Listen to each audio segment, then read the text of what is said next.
বেগমবাজার মৌলভীবাজার বণিক সমিতি সাবেক সাধারণ সম্পাদক এম এ রাজ্জাককে অনুরোধ করব কিছু বলার জন্য।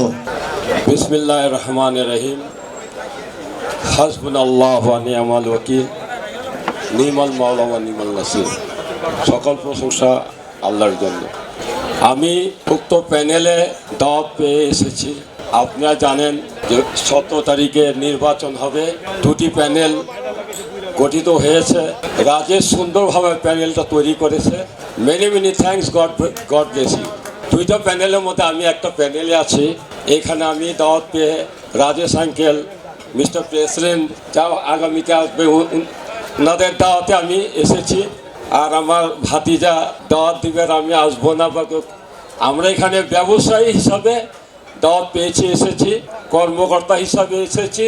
তা আজকের নজরুল মাসুদ রাজেশ পরিষদের প্যানেল পরিচিতি, আজকে এই প্যানেল পরিচিতি সম্মানিত সভাপতি, নতুন 17 জনের প্যানেল গঠিত ওনারা আছেন। বিশেষ করে আজকে আমার প্রাণপ্রিয় ভাই, প্রাণপ্রিয় ব্যবসায়ী বন্ধু একত্র রাজেশ করতে পেরেছে, তারা এসেছে এবং দেখে ভালো লাগতেছে। তো আমি এই প্যানেলে আমি সবাইকে দোয়া করছি, আল্লাহ পাক এই প্যানেলে পূর্ণ 17 জনে পাস হয়ে আসুক। তারা সুন্দরভাবে আগামী 3 বছরের জন্য কাজ করুক।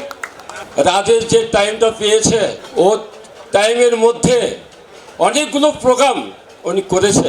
নতুন হয়ে যে প্রোগ্রামটা করেছে, আমি আমার অন্তর থেকে আমি দোয়া দিচ্ছি আগামীতে সবাই যাতে ভোট হয়।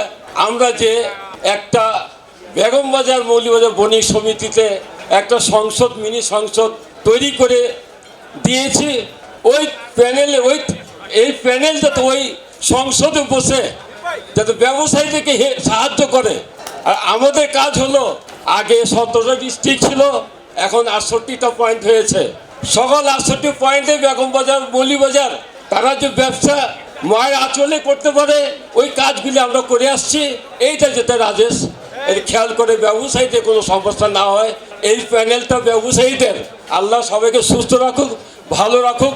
মূল্যবান বক্তব্যের জন্য আমি সংক্ষিপ্ত বক্তব্য এখানে শেষ করছি। আল্লাহ হাফেজ। এই সময় মনের কথা বলে, এই সময় সময়ের পথে চলে, এই সময় সমাজের কথা বলে, এই সময় সময়ের পথে চলে, সবার কথা বলে। এই সময়